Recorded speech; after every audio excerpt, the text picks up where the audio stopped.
Unser Jr. is starting on the inside of row 11. He's never raced here before. In their strategy meeting this morning, owner Rick Gallus pointed out to Little Al that there are going to be a number of yellow flags. Be patient. Attrition will allow the field to come back to you. If you have an opportunity, take your run. But remember, they have to set the cars up for a lower speed than what they ran in practice. And sometimes in the Vegas terminology, that's a crapshoot. This car is set up to run between 200 and 202. Keep an eye on the speeds today. Bob? Here's a starting lineup for the Vegas Indy 300. On the pole, Mark Dismore, but he blew an engine in the final practice last night, and Greg Ray, the defending series champion. Recently, Greg got to fly in an F-15 from nearby Nellis Air Force Base. The 200 miles an hour he'll be going today pales in comparison to the high-speed jet. Second row, Scott Sharp and Eliseo Salazar. Row number 3, Billy Boat and Jeff Ward. Starting back in row number 4, Eddie Cheever Jr. and Jared Schrader. Then Jason Leffler and Scott Goodyear in the 5th row. Row number 6 will be Ayrton Dere and Sarah Fisher, the 19-year-old. Starting in row number 7, it's Donnie Beechler and Scott Harrington. Back in the 8th row, Stephen Gregoire and Robbie McGee. Gregoire went on his first fishing expedition earlier this week off the coast of Catalina Island with his car owner, Dick Simon. He shows a lot of resistance. The mackerel he caught probably wasn't enough to feed the entire Good team. guy. Jimmy Kite and Sam Hornish will start in row number 9. The 10th row, Buzz Calkins and Buddy Lazier. Al Unser Jr. and Jacques Lazier will go from row number 11. In the 12th row, Robbie Buell and Ronnie John Cox. Then it's Dr. Jack Miller and Doug Dodaro. And back in the last row, Tice Carlson, who crashed during the final practice. He goes to a backup car. And he's also on a physical fitness kick. Working out regularly, he's lost about 50 pounds. He's tuning up for his 3rd Indianapolis 500. Let's go to Jack Arute. What's the problem with Davey Hamilton? Well, Bob, the crew would like to know. The car fired normally. They had no problem. And then all of a sudden it just stopped. Normally that's an indicator that there's an electronics problem of some sort. They've got to try now to get the car back to pit road so they can do the diagnostics. Well, we hope we can get him started. We have a considerable number of onboard cameras.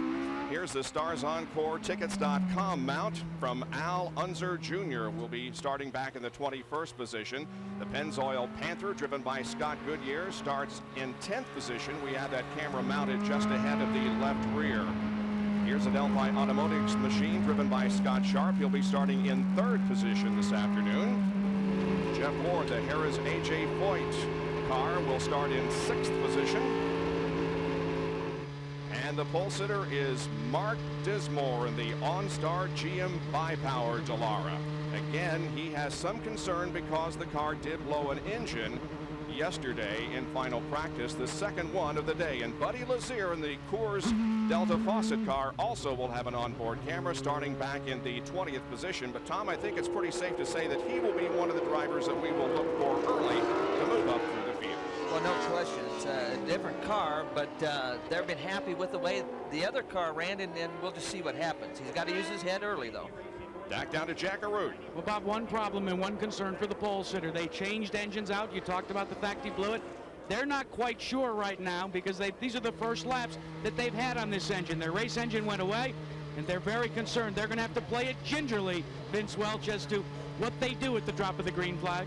Right behind the pole sitter, Mark Dismore, is his teammate, Scott Sharp. If Dismore takes a conservative approach after the first couple of laps, look for Sharp to take the lead. Sharp is very happy with these Firestone tires. They were here a year ago on Goodyear's, a much improved handling race car this time around. Of course, that 2000 chassis has something to do with it as well.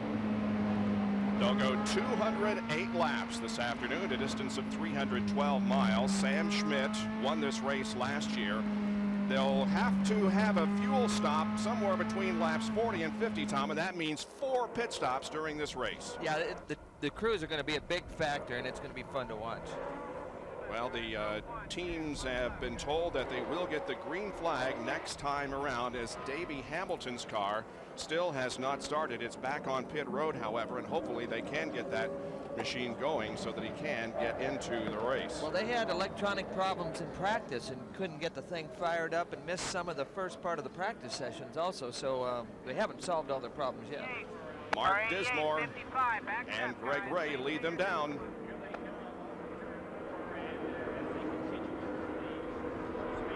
Slowly through turn number 4. The field nicely aligned here. Now 27 cars as Hamilton is still on pit road. The field begin to accelerate just a little bit as they come down to the green, and it's out, and here we go at Las Vegas. A great start as the front row stays right together. Well, Salazar on the outside here got a good run on these guys. He sure did. He's passed Greg Ray already and slides into second position behind Mark Dismore. We're on board with Scott Sharp as he comes up now beside Greg Ray. So Ray definitely not a very good start as he's being passed by several cars. And yeah, almost a 3-wide situation there into turn 3 for the first time. Eddie Cheever in the gray car there, you saw, made a great move on through the pack. Now Greg Ray begins to come back just a little bit.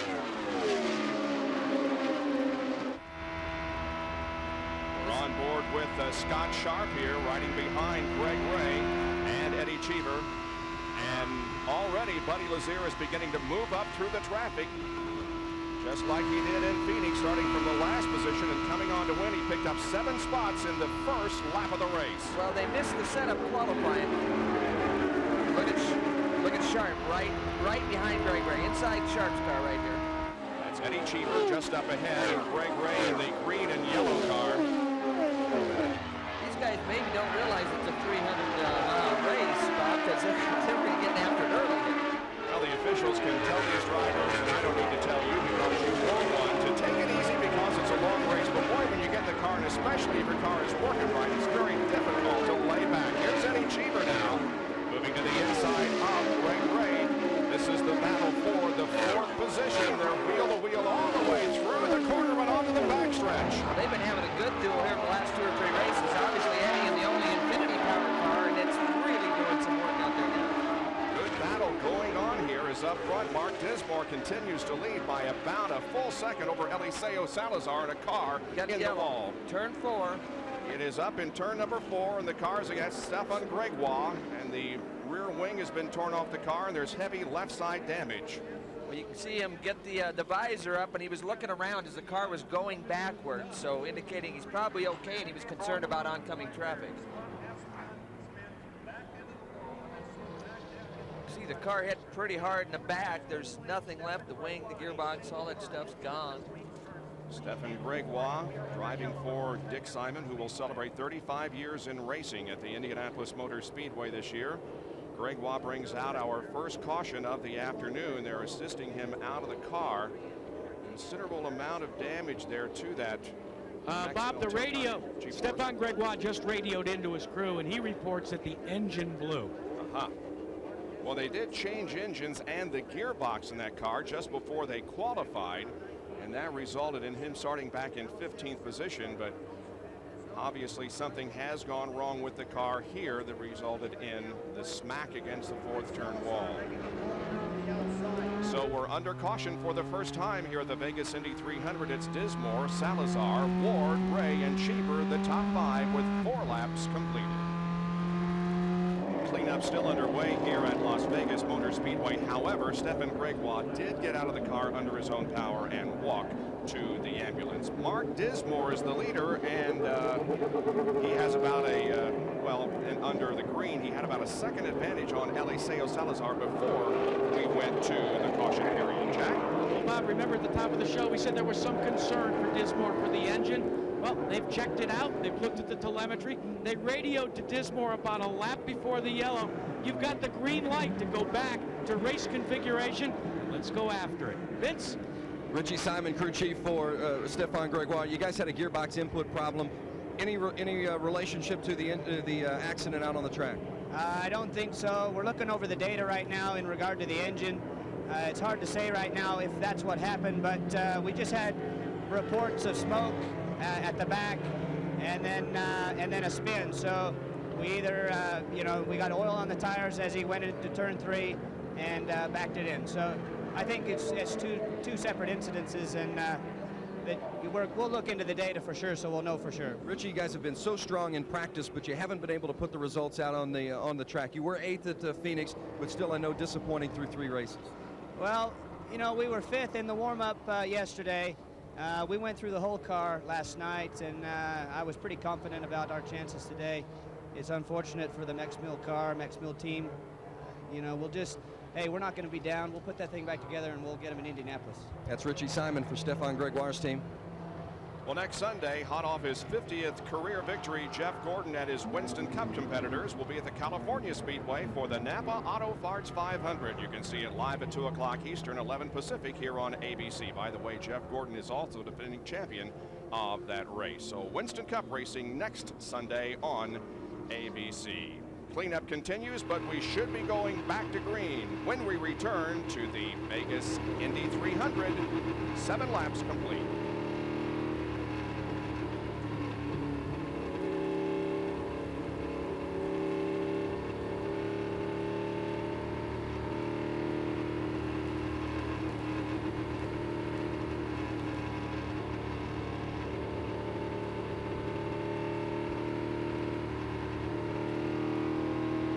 I got one comment I can say about step one. Okay.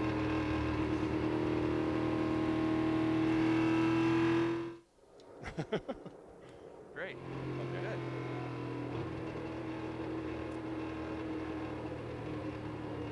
Right? Yeah.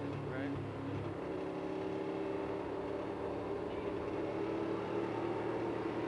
Yeah. Yep. This is a great shot, I think.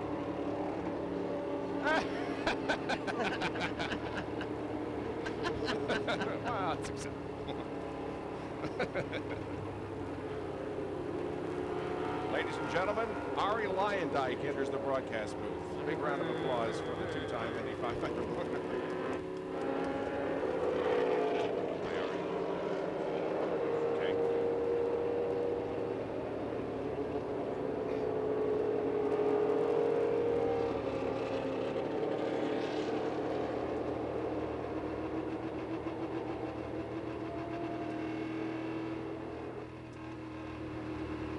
Okay, all right.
Jenkins, Tom Sneva, Jack Arute, and Vince Welch back with you at Las Vegas Motor Speedway. We're still under caution. We've been told that in 2 more laps they will go back to green flag racing. We're under caution because of a crash involving Stefan Gregoire up in turn number 3. Well, and from a driver's point of view, you know, you're on the ragged edge when the green flag's out every corner, and a lot of times you make mistakes that cause accidents, but it's mechanical things that really get your attention, and that probably gets your heart started more than anything, because you're just a passenger when a motor blows up or a tire goes down or something like that. Those are tough situations from a driver's standpoint. Davey Hamilton, who had a tough time getting started, is on the racetrack and is still on the lead lap. However, Ronnie John Cox, who is driving the WorldBestBuy.com G-Force for Dennis McCormick and Jonathan Bird, is on pit road and is already some 2 laps down. Down to Vince Welch. Buddy Lazier, interesting you mentioned the fact that he had already passed 7 drivers just before the race started. Ron Himmelgarn went over the radio and reminded Buddy, hey, it's a long, hard race. Our goal is to be there at the end, so take it easy at the beginning. I don't know if Buddy's just not listening or what, but he passed 7 guys and he's running 13. What's he doing there, Tom? Well, he's just trying to make sure the motor's cleaned out. So he dropped it down a gear and tried to clean the motor out. They've been running slow under the yellow, so you want to make sure that motor's going to respond. It was interesting, the last shot sort of reminds me what the driver looks like. That fan that we saw, that's what the driver looks like when a motor blows up. We understand that Stefan Gregoire is okay. He has been, of course, taken to the infield care center, but will be hopefully out of there in a few moments, and if so, we will get word with him. So under caution here, it's Mark Dismore who has led the first 11 laps. And they have found some more oil on the racetrack, so it's going to be at least another 2 laps before we go green. That gives us an opportunity to take another break. We'll return with more of the Vegas Indy 300 after this message and a word from our ABC stations. Back here at Las Vegas Motor Speedway, I'm joined by the 2-time Indy 500 winner, Arie Luyendyk, and it gives me great pleasure to announce that Arie will be a part of our broadcast team at the Indianapolis 500 next month. He'll be joining Tom Sneva and me in the booth for the 84th running of the 500. Congratulations on that. It's going to be great to be working with you. Well, thank you. After driving for 15 years, I'll be an announcer now for the first time, so I'll be a rookie next year at Indianapolis. Who better to ask about this racetrack than you? You won here, your last race. What's it like out there at this racetrack? It gets very, very slippery at this time of day, and also the winds might pick up a little bit later, so you see a lot of adjustments to the cars during the pit stop. So look for that, especially guys like Buddy Lazier, Alonso Jr. They'll for sure be working on their cars when they make those first pit stops. We're going to ask Arie to hang with us for 2 or 3 segments and help call the action here as we are about ready to go back to competition. Now, Buddy Lazier, of course, has made the greatest advance since the green flag drop. He started in the 20th position and right now finds himself in the 13th position. Now, what we're going to do is on the bottom left of your right of your screen, that is the leader. We'll be following him with the onboard camera. But then in the bigger box in the upper left, we're going to be showing you the movements that Lazier is making, and right ahead of him is going to be Sarah Fisher and Scott Goodyear as we go back to green. So we'll see if he can make even further advancement when the green flag drops. Well, when we're inside Buddy's car, we heard him revving up the motor, and Arie, you had another comment about what he might be doing there. Well, before you get ready for a restart, like Buddy was anticipating a restart then, but of course there was more oil on the track they had to clean up. But he's basically spinning the rear wheels to get the dirt off the wheels and also to warm up those rear tires so he can really stand on it at the restart. Let's go down to Vince Welch just before we go to green. Several of the teams, Bob, are being told and informed specifically where the accident occurred, so they will know where the oil dry will be on the track as they run through the oil dry. It'll be a bit of a dust bowl. And the field begins to pick up speed, and indeed the green flag is out, and we are back to competition. Now Scott Goodyear there is trying to pass Donnie Beechler, but look at Lazier. He's already disposed of Sarah Fisher. Now goes to the outside of Beechler and tries to pick up yet another spot. So indeed Lazier has a very fast race car. Now he's on the outside of Scott Goodyear.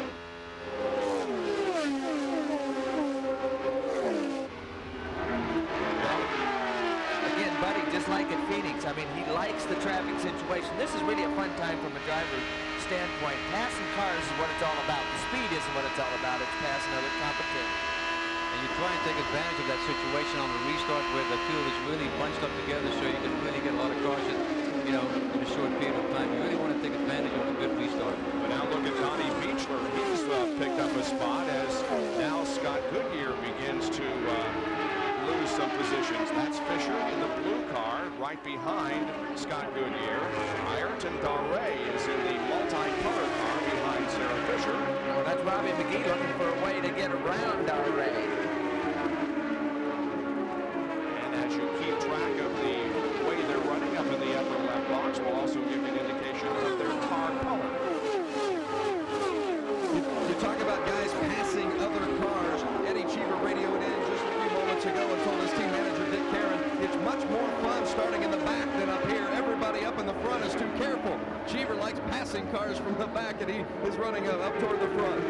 Cheever's already advanced up to 3rd position. He's running about 2 seconds behind the leader Mark Dismore, who has about a 3/4 second advantage on Eliseo Salazar. But the good battles for position are back here in the middle field. That's Jared Schrader, who was a rookie and also doing very well. He's 7th place, and he's running right behind Greg Ray, who started from the outside of the front row but has dropped back here in the early going.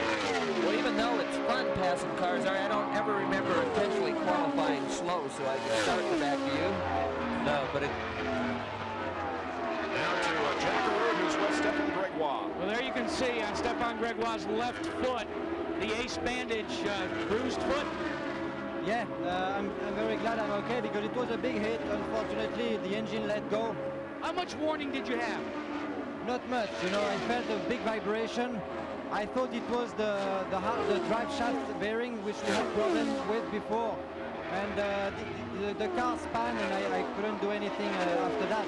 I hit the back of the car, which was very violent, but I'm very lucky to be okay, actually, so I'm very happy. Not to be cavalier, guys, but when you go to Indy, you don't really need the left foot. You really need a heavy right foot.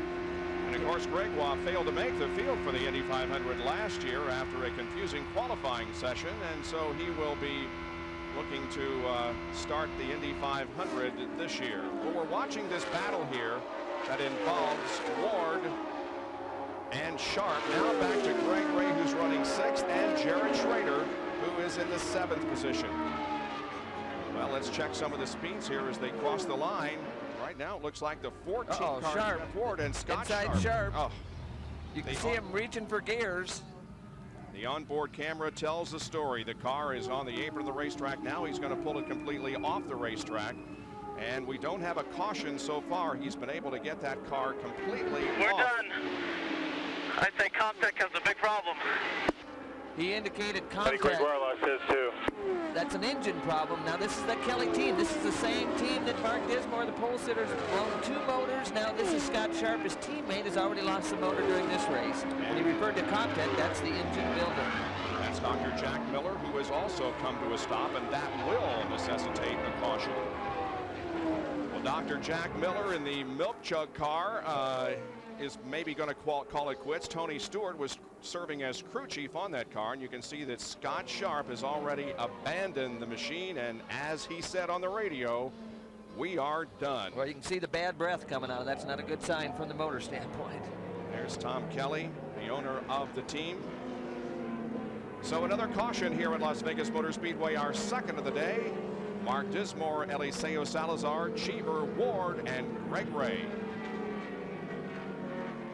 Welcome back to Las Vegas Motor Speedway, where the caution is out. Dr. Jack Miller's car came to a rest, and so did Scott Sharp's machine, and what an incredibly bad piece of luck for him. Now listen, with our onboard camera, he's going through turn number 4 now. That's bad luck and good luck, because he didn't have it happen to him in the middle of the turn. Well, a lot of times when they shut off that quick, the rear wheel's locked up, and he got very fortunate it didn't happen to him. Vince is with him. Well, it's been a good weekend for Scott Sharp, but not a good race today, because I know you guys were very optimistic about your chances today. We were, you know, the Delphi car of the team. We worked so hard all weekend on a race setup. We were just cruising, you know, just letting the guys, Greg and Eddie, wanted to get a little crazy for a while with each other, and I was just taking it real easy. And, you know, unfortunately, all of a sudden, motor just really tightened up in the middle of 3 and 4, and it was boom, gone. We had a great look at it on the in-car. What was it from your description? Who knows exactly what in the engine blew. There's probably a hole outside of it, so hard to tell at this point. Disappointment for Scott Sharp, Bob. Big time disappointment as the green flag comes back out, and we resume competition. On board with Jeff Ward now, Eddie Cheever right beside him. This is a battle up front here. Well, there's good racing going on. Cheever likes to mix it up early, and you heard Sharp refer to the mixing up early as getting a little crazy. But that's Eddie. He likes to go from the time the flag drops. Some guys went into the pit, so the order has changed quite a bit. But if you look at Cheever and Jeff Ward, that was a fight for position. Jeff Ward getting around Cheever there. Now Carlson and Buell both pitted during that caution flag, and so they are going to be out of sequence with everybody else who remain on the racetrack. Cars here down the backstretch. On board once again with Buddy Lazier. Lazier is up in 14th spot right now, started 20th. Hasn't made perhaps the advancement we thought he would. He moved up considerably, Tom, but then got into a bunch of cars that are running about the same speed that he is. Well, what happened, we heard the radio, the car started to go to neutral, so he probably had a little understeer, and now the car's starting to loosen up as the laps go on, and he's got to maintain that pace until he can make an adjustment at the stop. Let's get down to Jack Root, who's with Tony Stewart, the crew chief on Jack Miller's car. And they've done a little diagnostics. They've had to replace one of the ECUs. Tony, the ignition is what gave out. They said the battery must have went dead. I don't know. We had a battery problem yesterday. I don't know if it's something that's shorting the battery out or not, but the battery went dead, put a new battery in it, fired right up and sent it back out. Dr. Miller's back out on the racetrack, guys. Good to hear that. look at the move now that Lazier puts on Jason Leffler, driving the Epson-sponsored car, and moved Lazier up another position. Well, when he moved Jason out, 2 or 3 guys are able to get by. That's how close the competition is. You get moved out of the groove, and you know, you go to the back.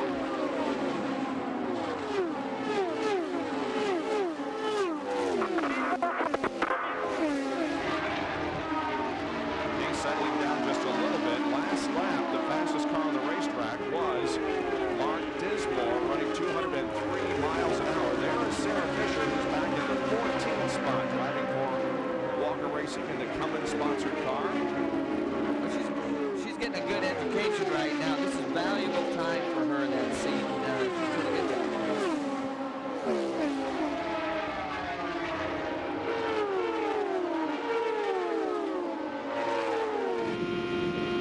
Jr. on board with him now. He's back in the 17th position and another crash. And driver scattering to miss the car that has made heavy contact with the outside wall in turn number, actually on the tri-oval area here, and it's Donnie Beechler.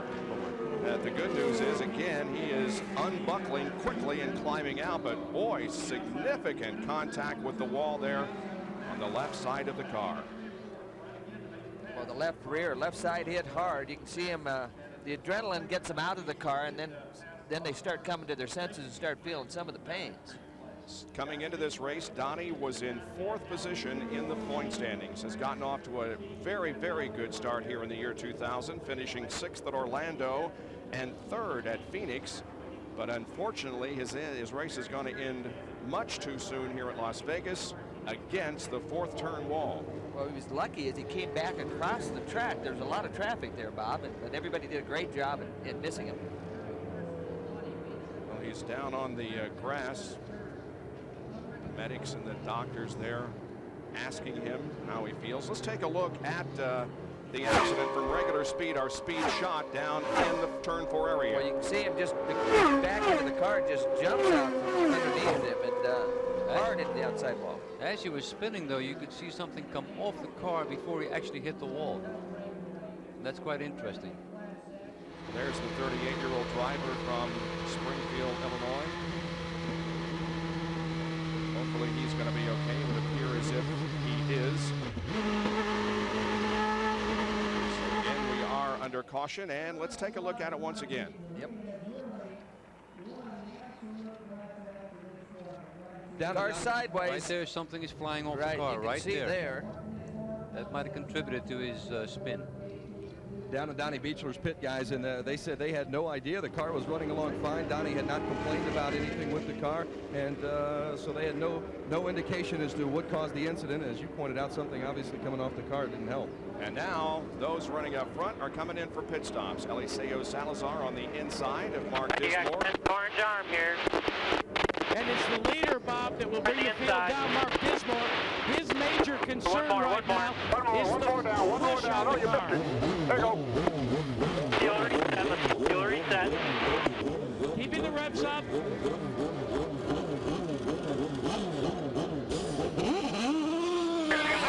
Clear all the way, clear all the way. So they hope that the tires, you're all clear. they hope the tires will cure the push problem, gentlemen. That was a great stop by the crew.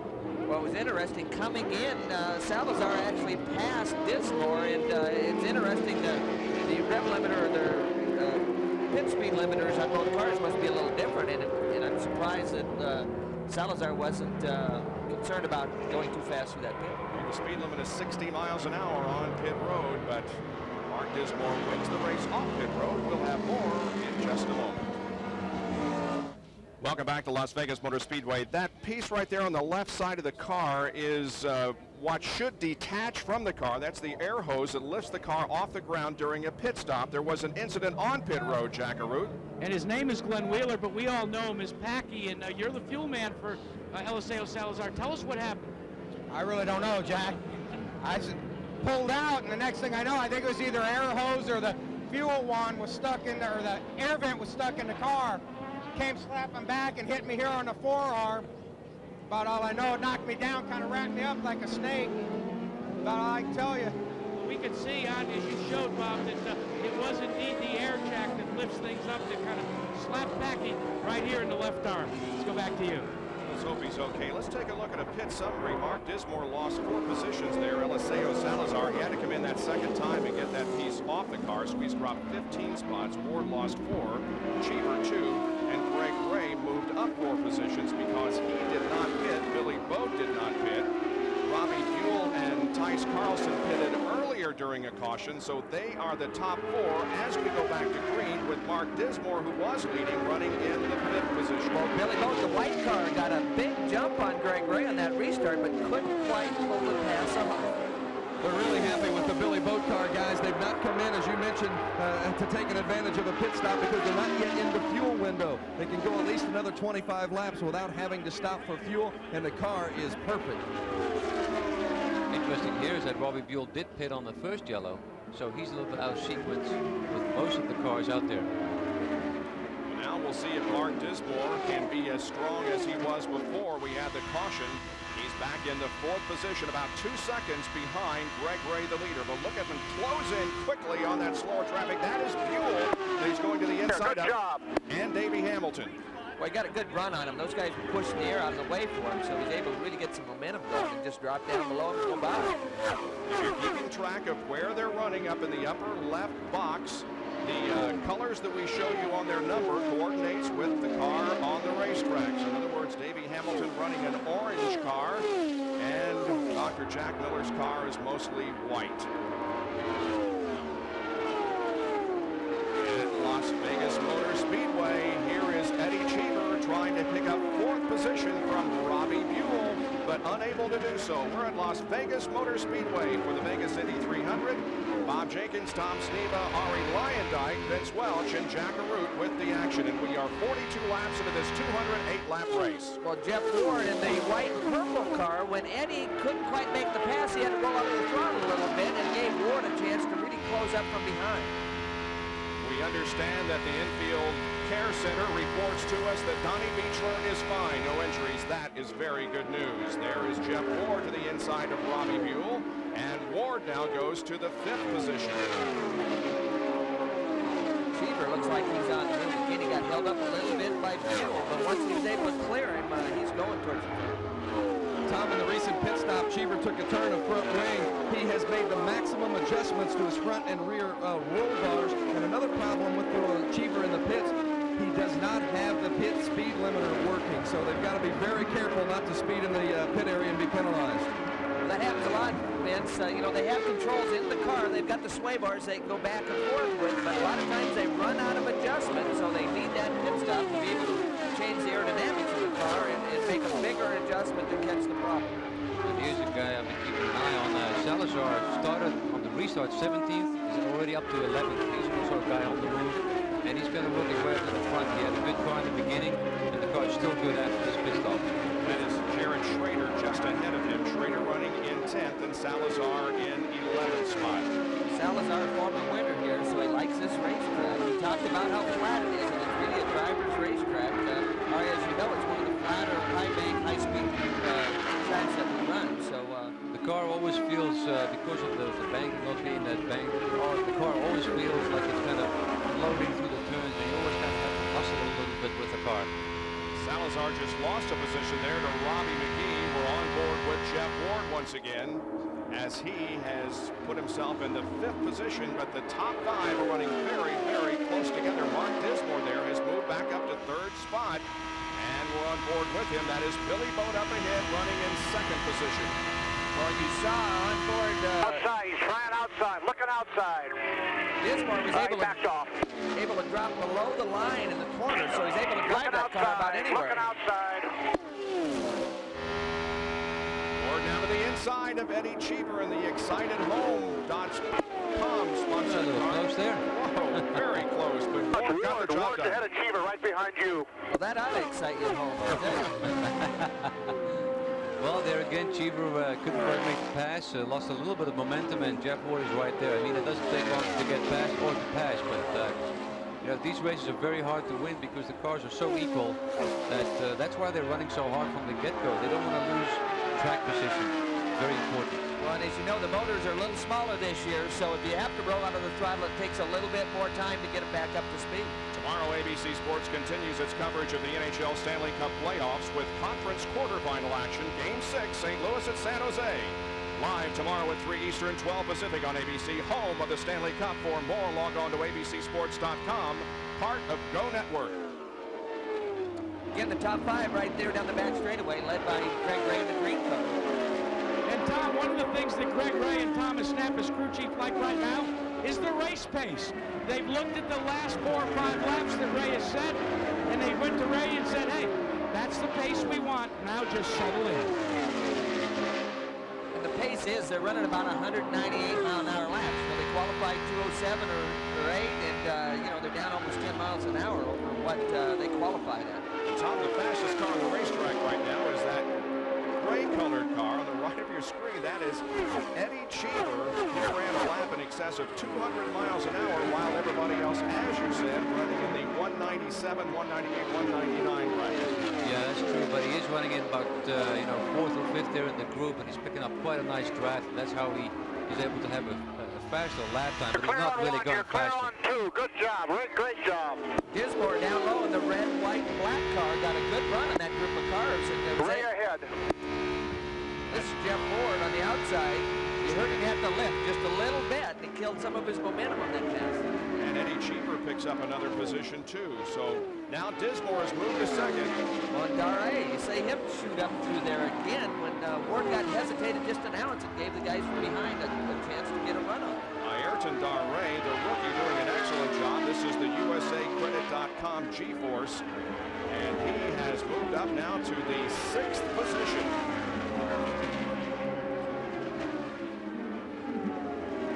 And now we see Cheever and Billy Bowden in a wheel-to-wheel contest for 3rd spot that Cheever gets. And by the way, Glenn Packy Walker, who was a wheeler rather, that was involved in that incident on pit road in the Eliseo Salazar pit, is going to stay on pit road and continue in the race. Attaway. Salazar, by the way, now is up to 9th place. But again, these 4 or 5 cars are all running right together for position. This is second on back. And this is the battle for 2nd position. Eddie Cheever is just all over Mark Dismore, but Dismore holds on to the 2nd position.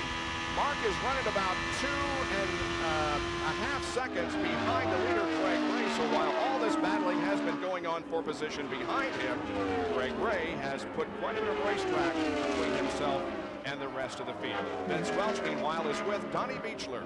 Certainly not the way Donnie Beechler wanted to finish it up. What happened there in 4? Well, I'll tell you what, we was chasing Billy Bowden there and had a good race going, had a good race car, and I didn't want to drive in the corner right behind because it takes all your air force down.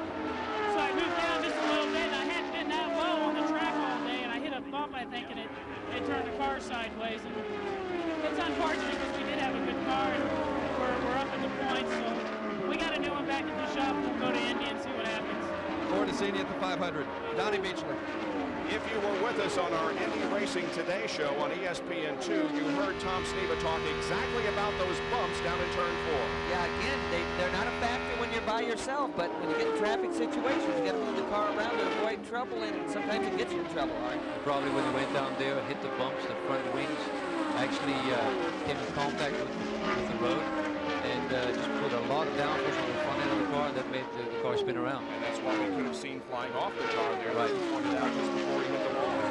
Well, we're watching here the 4th, 5th, and 6th positions. Billy Boat in white, then Ayrton Dare in the purple and yellow car, and behind him is Jeff Ward. Now, on back here to Buddy Lazier, Robbie McGee, and Eliseo Salazar. This is 7th, 8th, and 9th. Well, there's good battles. I mean, these guys will be smiling and gritting their teeth all the way back through the field because there's some really good racing going on out there. One of the problems for Robbie McGee's crew is that they can talk to him, but he cannot talk to them. So you can imagine what the signaling pit in the backstretch looks like right now. That's very tough for the driver. Yeah, it is. I mean, it's always more fun if you can talk to the crew, and sometimes you don't have to listen to them. Yeah. Well, Greg Ray is the leader of the race, but now you can see that Mark Dismore has caught back up with him. This separation was more than 2 seconds just a few laps ago. But Mark Dismore has closed in once again on Greg Ray. And remember, Ray should be looking for a pit stop here before too much longer. On board with Mark Dismore. Bobby should be pitting in about 3.5 laps. That's what the call out from pit road was.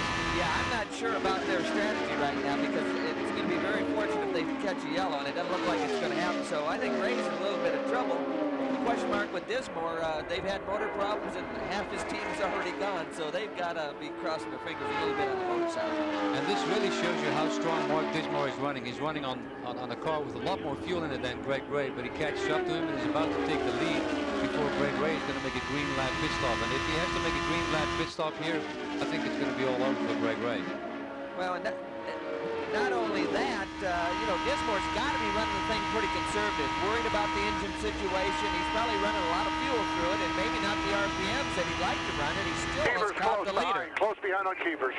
Yes, he sure is. Cheever is right there with them. So it's a 3-car battle for the lead now. Ray Dismore and Eddie Cheever running the only Infinity-powered car in the race. Sure is good to see a guy like Cheever who's above 40 being that racing. Especially for us guys that are over 40, right, Aaron? Yeah, just coincidental. Well, not only that for Eddie, but it's the only Infinity in the race, and you know, it's given a good showing. They've made some great gains. And here is Greg Ray peeling off the racetrack and headed for pit road. So Greg Ray gives up the lead and comes in for his pit stop. He'll have to be down to under 60 miles an hour as he heads for you, Jackaroo. And Bob, in addition to Ray, preceding him was Billy Boat, who also made the fuel gamble, electing not to pit during that last caution. They're going to go and make an adjustment on the left front wing. So as you watch this pit stop, watch for a crew member to twist a tiny knob. He does, up front. And now they're making a change. And he lights it up, Vince Welch, as we go down to you. Mark Dismore, it's going to be a while before he has to pit. He's already come in once. They've got another 25 laps before their window opens. The car is handling excellently. They have not touched the chassis at all. And as far as that engine is concerned, no problems for Mark Dismore and the Kelly Racing team. Well, we saw the change, the adjustment for the front wing that they made on Greg Ray's. That wasn't a very big adjustment, was it, Art? No, that was not. That was just maybe a half turn of left front wing. So he's really pretty happy with the balance. But obviously, right now he's a lap down and he's totally unhappy with that. One of the reasons why they did that was because they changed the stagger, the circumference of the tires, and they wanted to compensate for it. Well, right now, Mark Dismore has a mirror full of Eddie Cheever running second. We'll return after these messages and a word from our Buddy Lazier. We were going to break, but we'll hold off because Buddy Lazier is slow on the racetrack. Down to the apron. Ignition switch off and on. Ignition switch off and on. He just quit on him, and he's trying to get him fired back up. But there's your points leader. Not RD, I many... tried that. If I go anymore, I'm going to stop. I'm going to try to coast as far as I can. Well, no caution yet because he's on the warm-up lane, but obviously the car is very, very sick. Well, we will find out what happened to Buddy Lazier. We'll return with more of the Vegas Indy 300 after these messages and a word from our ABC stations. This Wide World of Sports update brought to you by Mobile One. Nothing outperforms Mobile One. Here now, Bob Jenkins. And we have quite a race going on here at Las Vegas Motor Speedway. There's your leader, Mark Dismore. 73 laps completed. The green race average is over 201 miles an hour. We've had 5 different leaders and 6 lead changes, 3 caution periods, 2 crashes, including Donnie Beechler and Stephen Gregoire, and Eddie Cheever is slowing down. Well, when we went to break, Buddy Lazier was slowing down, and now Eddie Cheever is headed for pit road after having a great battle up front with Mark Dismore. Well, and obviously this is not planned because he dropped down real late, so the thing just died on him. Vince Welch is right there. Eddie Cheever in the box, and they're going to take the, obviously put the car up on the jacks. They're, at this point, doing nothing unusual. They're just changing the tires, but they're not doing it in a hurried fashion. They've refueled. They have refueled. He may have run out of fuel. Engine stopping. The pressure is good, so it's not a motor problem. Owen Snyder changes the right front. Now they're going to have to start it. So it does indeed look like it was a fuel. Dick Karen, Dick, was it fuel? Electrical problem, apparently. Just quit on him. That's Dick Karen, the team manager. Now they're taking off the rear cowling. It's a bad end for Eddie Cheever. Once again, a great performance while he was on the racetrack by Eddie Cheever, but it too ends prematurely. Now, Jack Arute, what was the problem with Buddy Lazier? Well, Ron Hemmelgarn, your first indication was on the telemetry when the fuel pressure went yellow. Right. The car was running great, and we're running 7th, and all of a sudden the fuel pressure just dropped. The car shut off, so now we're trying to get pulled back in and try to work on the car and get back out there and get some points. What have you seen from the telemetry to indicate what happened? Just the fuel pressure totally dropped, just shut off. It's just like in a passenger car, guys. Over on the telemetry, a big red light comes on and says fuel pressure. And we might mention that shot we had there of the track crew, the IRL officials working with that car. It is in the infield. It is not anyways close to the racetrack, so it is not a threat. And what they're trying to do is bring them into the garage area so they can work on it. And a great battle shaping up here. Where has Robbie McGee come from? But he's right up there in a battle for the lead with Dismore. Well, he's all over him right there. He's going by on the inside.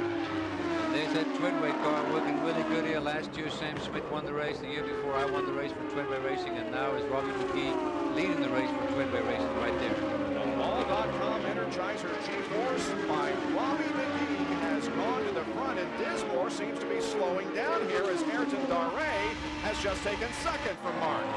You can see Mark is just threading it. He has a major problem with either the handling or something happening back there with the engine, but he slowed down dramatically. Look here how Jeff Ward now is going to be all over him pretty soon. We heard on the radio that he was concerned about the car pushing, so it's got some understeer, and maybe it's getting worse as the laps go on. And we can have a real good look at it here as we go into turn 1, how fast Jeff Ward will close in on him. You can hear the engine, he just rolls out of it just a little bit. And Tom, that last lap, Dismore was 10 miles an hour slower than the fastest car, which was Ayrton Daré. So definite problem with that car. On board with Jeff Ward. Now we're going to see if he's able to take that position away from Dismore. I think you're right, Tom, because when Mark was following the other car, he had to back off because he had so much push probably that he just couldn't follow the car to the turn. Now he has a clean track in front of him. He's not too bad, but he's still slower than Jeff Ward. And Vince, what can you tell us from Dismore's pit? Well, indeed, it is a big push, and I just talked with Jim Krugenberg, the team manager, said they don't know exactly why they've picked up the push. They're hoping for a yellow because they don't want to pit under green. That would certainly cost them their chances. Right now, Dismore, Ward, and Salazar running right together on the racetrack, separated by just a few car lengths. And right behind Salazar, not right behind him, but position-wise behind Salazar, is Al Unser Jr. Al Unser Jr. in the Tickets.com Stars Encore Super Pack. G-Force has made a great showing here today because he also had a poor starting position up to 21st. And here comes Salazar to the inside and passing Ward. The red and blue car just passed his teammate. He's come all the way from the back, so Salazar is still there to be worried about. Came from 17th place on that restart, so his car is working great for him. So the A.J. Foyt cars are running 4th and 5th, and we understand Robbie McGee will be making a pit stop in 3 laps. McGee has the lead right now. And Bob, they think they may have solved the radio problem, but Robbie is still trying to give hand signals, and they radioed to him and said, look, keep both hands on the wheel. Don't worry about the hand signals. That's a good idea. We understand that Al Unser Jr. also planning a pit stop in about 3 more laps. Well, with this kind of tight traffic, his only hand signal might be to another driver out there.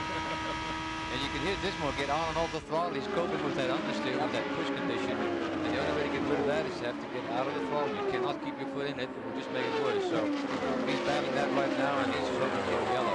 Well, it's compounded, Ari, as you know, when it gets into traffic, when it gets around other cars, it gets much, much worse. So.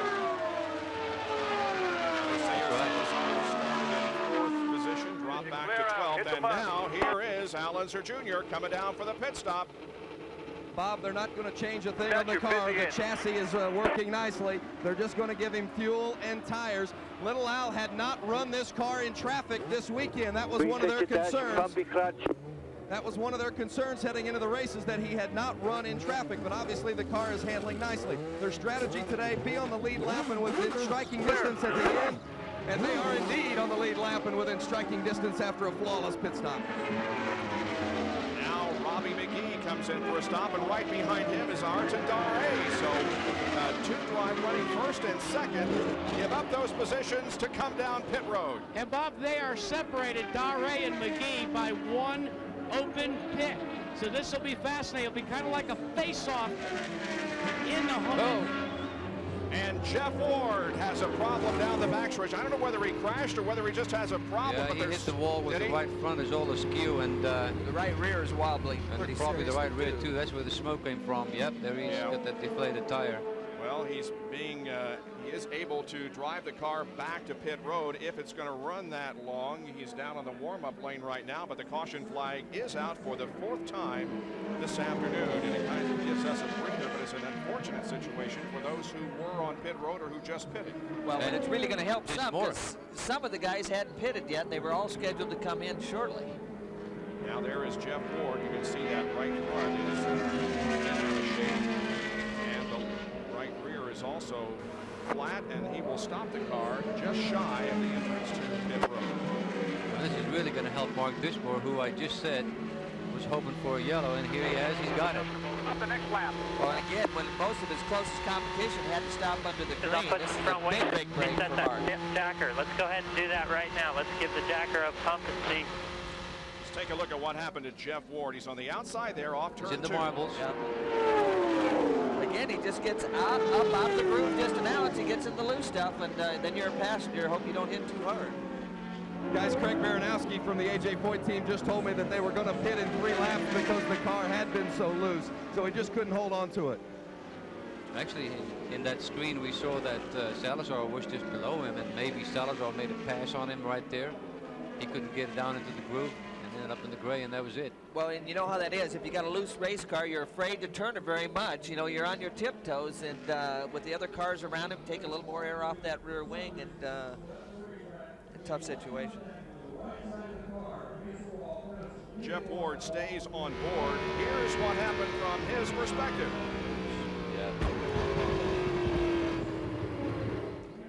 Just before wall contact is when your right eye goes shut at that angle. That's when you go, oh. Well, the running order now is Dismore, Salazar, Goodyear, Sarah Fisher is running in 4th position, and Greg Leffler is in 5th. Jason Leffler, yes. So the leader is. Well, the pits Bob, the leader is going to pit as soon as the pits are open, and you alluded to the fact that it would be a break for Mark Dismore. It's going to be a break in more than one fashion. They're going to make a chassis adjustment on the front of the car. They're still chasing the front end. They're going to, so watch again for a crew member to make an adjustment on the front wing. Well, again, like you said earlier, Jack, not only do they change the wing, maybe you might not make a big wing adjustment. Because you adjust for it in the stagger. Exactly. You change the size of the right rear compared to the left rear, which really affects the way the car handles in the corner. And also, Eliseo Salazar, his pit, and A.J. Foyt's crew, they're set up, they're waiting as well. Will have to remain to be seen if this is going to be another one of those face-offs between Salazar and Dismore. Well, the other problem with Salazar, you know, he had the problem in the pit the first time. It'll be interesting to make sure that that air jack works properly since the hose ripped off the last time. I'm going to stand back. Split screen with Dismore on top. You got a straight shot of Glenn down here. Orange arm, orange arm. Arton Dare is right behind that. Fuel reset.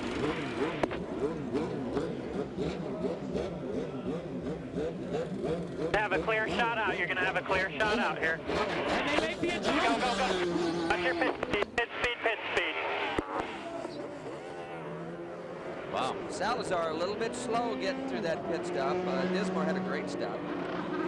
Just a little more than 10.5 seconds for Mark Dismore. He works out of the pits. Now here comes Buell, Schrader, and Scott Goodyear, who was running in 3rd position. He's going to lose a few positions on the pit sequence there. Vince? Scott Goodyear just took in some front wing. They changed the tires, obviously, and filled it up in the tank. Earlier today, right before the race, I was talking with Kevin Blanche, the crew chief on Scott Goodyear's team, and they said just be within striking distance. They feel like they have a winning car. Whoever wins this race is going to have to beat us today. Goodyear in good position. He's running third. 91 laps completed at Las Vegas Motor Speedway. Back in a moment with the green flag. On of action, the first 94 laps of the Vegas 300. On lap early in the race, it was Stefan Gregoire into the wall in turn number 4 on the 22nd lap. Listen at this. Scott Sharp looks he's out of the race. On lap number 32, Donnie Beechler's car swaps in and makes heavy contact with the right side. He, however, is okay. Lap number 65. Buddy Lazier, who had moved up so quickly, finds himself with a problem. And Eddie Cheever was battling for the lead when he had a mechanical problem. Most recently on the 87th lap, Jeff Ward out at the marbles and into the backstretch wall. That brings you up to date on what has happened here in the Indy Racing Northern Light Series Vegas Indy 300, the final tune-up before the Indianapolis 500.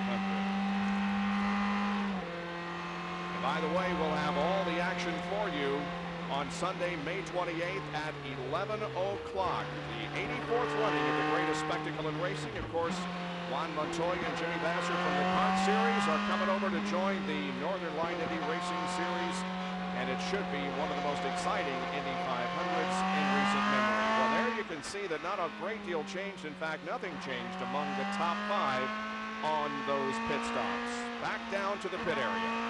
Well, Bob, let's update you on Mark Dismore's situation. They are trying to maintain a conservation mode with their front tires. They've still got a little bit of a push. They said, let's worry about our car. Don't worry about anybody else's. Well, Mark Dismore is the leader of the race. Green.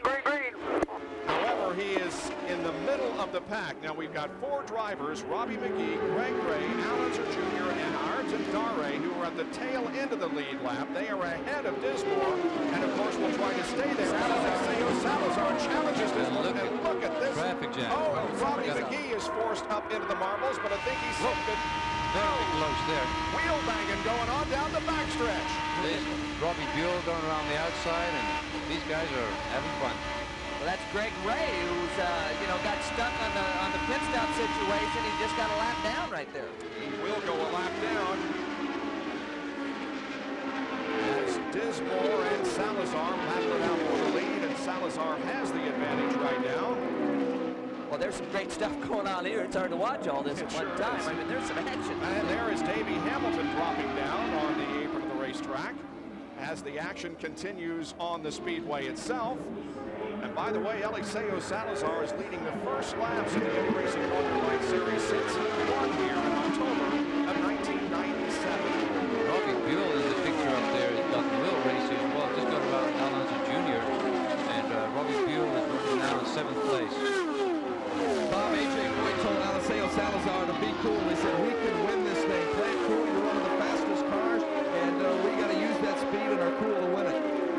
Salazar had an interesting comment on our Indy Racing Today program. We asked him what has been the difference this year from last year. He says, driving. I like that. Look at David this. Hamilton just tapping the wall right there. And Sarah Fisher in the blue car right behind him. I mean, there's just 3 and 4 wide out there. There's just not enough racetrack for these guys to go everywhere they want to go.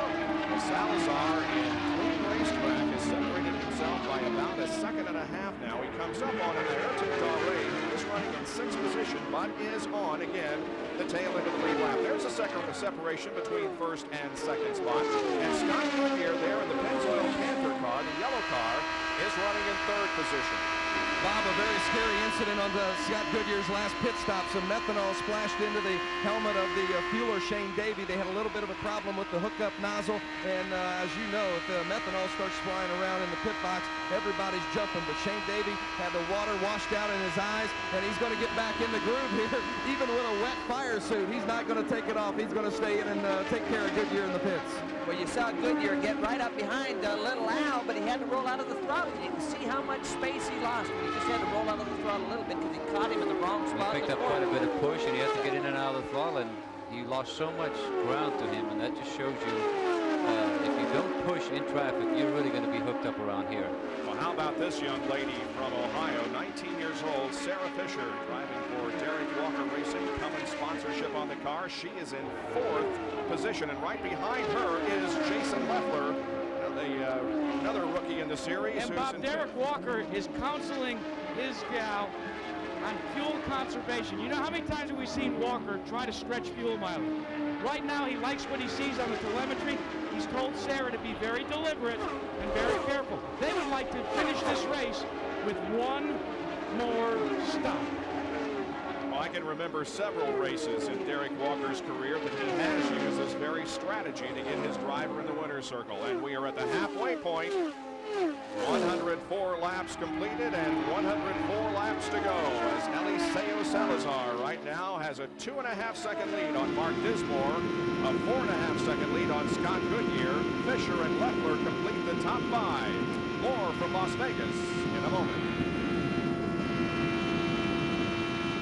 Skyline of Las Vegas. Now this is something new. It shows you the separation between Salazar in blue, Dismore in red running second, and Scott Goodyear in third, who is in the yellow car. You see how close they are on the racetrack. This is something that we've developed for you just to give you an idea of how much there is separating positions, and we will perfect that and hopefully have it ready for you at the Indianapolis 500.